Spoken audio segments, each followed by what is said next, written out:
नमस्ते। हिंदी साहित्य का इतिहास करीब करीब 1000 साल लंबा है। ये अपने आप में कवियों, विचारों और क्रांतियों का एक बहुत बड़ा महासागर है और ऐसे में इसे समझना एक बहुत बड़ी चुनौती जैसा लग सकता है। तो फिर सवाल ये उठता है कि इतने लंबे, इतने जटिल इतिहास को समझने का आखिर रास्ता क्या है? क्या कोई ऐसा सूत्र, कोई ऐसी चाबी है जो इन बिखरी हुई कड़ियों को एक साथ जोड़ सके और हमें एक साफ तस्वीर दिखा सके?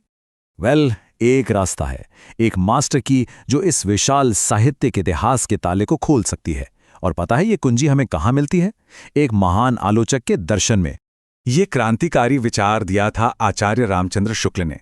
इसका मतलब बहुत सीधा सा है कि किसी भी समय का साहित्य यूं ही हवा में पैदा नहीं होता।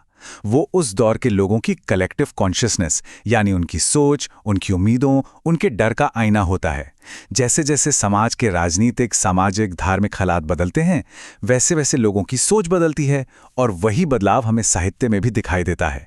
बस यही है वो मास्टर की जिससे हम सब कुछ समझेंगे। देखिए, आचार्य शुक्ल से पहले भी इतिहास लिखने की कई कोशिशें हुई थी, लेकिन वो ज्यादातर कवियों की एक लिस्ट जैसी थी।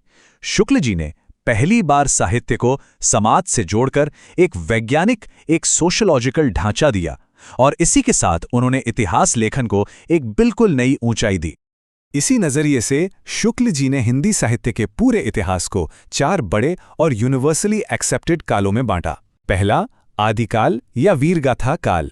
दूसरा, भक्तिकाल, जिसे पूर्व मध्यकाल भी कहते हैं। तीसरा, रीतिकाल या उत्तर मध्यकाल। और चौथा, आधुनिक काल यानी गद्यकाल। ये जो वर्गीकरण है, यही वो नक्शा है जिसके सहारे हम इस 1000 साल की यात्रा पर निकलेंगे। तो चलिए, हमारी यात्रा शुरू होती है आदिकाल से। ये एक ऐसा समय था जब देश में जबरदस्त राजनीतिक अस्थिरता थी। हर्षवर्धन के साम्राज्य का पतन हो चुका था और छोटे छोटे राजपूत राज्य लगातार आपस में लड़ रहे थे। अब इस राजनीतिक उथल-पुथल का असर जनता की चित्तवृत्ति पर एकदम साफ दिखता है।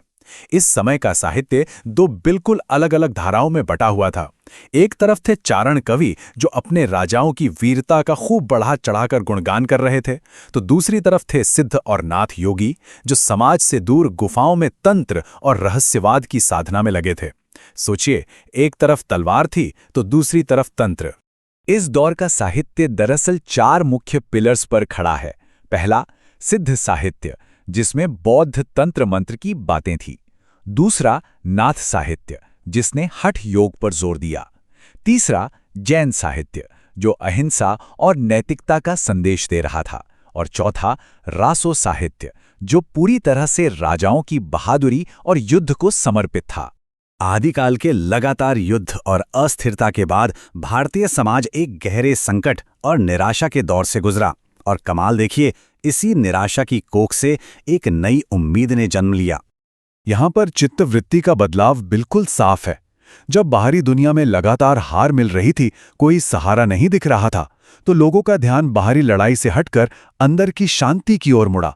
तलवार की जगह अब ईश्वर की शरण ने ले ली और यहीं से भक्ति आंदोलन की शुरुआत हुई, जो दक्षिण भारत से उत्तर की ओर एक लहर की तरह फैल गया। इस भक्ति आंदोलन की सबसे खूबसूरत बात यह थी कि ये बहुत इंक्लूसिव था। ये 2 बड़ी शाखाओं में बटा। एक, निर्गुण धारा, जिसमें कबीर जैसे संत थे जो निराकार ईश्वर की बात करते थे, और दूसरी, सगुण धारा, जिसमें सूरदास और तुलसीदास जैसे भक्त थे जो ईश्वर के साकार रूप राम और कृष्ण की पूजा करते थे। मतलब हर किसी के लिए यहाँ एक रास्ता था। और जानते हैं, इसी वजह से डॉक्टर श्याम सुंदर दास जैसे बड़े विद्वानों ने इस काल को हिंदी साहित्य का स्वर्ण युग या गोल्डन एज कहा है। क्यों? क्योंकि यह साहित्य राजाओं के लिए नहीं बल्कि आम जनता के लिए था। ये मानवता, बराबरी और हिंदू मुस्लिम एकता का संदेश देता था। भक्ति काल के बाद साहित्य की धारा में एक बार फिर से एक बड़ा मोड़ आया। अब हम अगले 2 युगों, रीतिकाल और आधुनिक काल को एक साथ देखेंगे, क्योंकि वो एक दूसरे से बिल्कुल उल्टे हैं और एक बड़े बदलाव को दिखाते हैं। तो भक्तिकाल के बाद आया रीतिकाल। इस दौर में चित्तवृत्ति फिर से बदली। साहित्य आम जनता के बीच से कटकर वापस राजाओं और सामंतों के आलीशान, विलासिता भरे दरबारों में पहुंच गया। अब कविता का मकसद समाज सुधार या भक्ति नहीं था, बल्कि अपने आश्रयदाता राजा का मनोरंजन करना था। इसीलिए कविता का फोकस कलाकारी, अलंकार और श्रृंगार रस पर चला गया।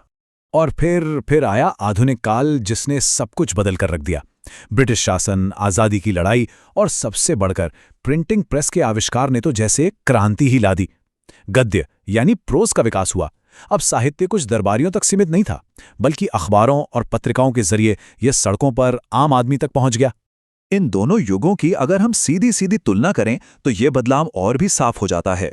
रीतिकाल का साहित्य था एलीट वर्ग के लिए, जबकि आधुनिक काल का साहित्य था आम जनता के लिए। रीतिकाल में थी भारी भरकम सजी धजी कविता, तो आधुनिक काल में आया आसान गद्य।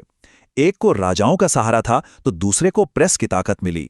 एक का ध्यान था कला और सुंदरता पर तो दूसरे का ध्यान था समाज सुधार और राष्ट्र बनाने पर। यह वाकई एक जबरदस्त बदलाव था। तो हमने आदिकाल की तलवारों से लेके आधुनिक काल की क्रांति तक का ये लंबा सफर तय कर लिया है। अब इन सबको एक साथ जोड़कर देखते हैं कि आखिर ये कहानी क्या कहती है। तो निष्कर्ष ये है कि ये चारों युग सिर्फ अलग अलग टाइम पीरियड नहीं हैं। ये भारतीय समाज की बदलती हुई आत्मा की कहानी है। आचार्य शुक्ल की बात 100% सच साबित होती है। साहित्य केवल शब्दों का खेल नहीं है, बल्कि समाज की बदलती हुई चित्तवृत्ति का एक जीता जागता शाश्वत दस्तावेज है।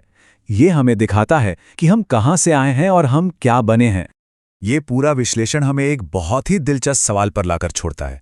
अगर साहित्य सच में समाज का आईना है, तो फिर आज का साहित्य जो हम पढ़ते हैं, देखते हैं और रचते हैं, वो हमारी आज की कलेक्टिव कॉन्शियसनेस, हमारी आज की चित्तवृत्ति के बारे में क्या बता रहा है? सोचिएगा जरूर।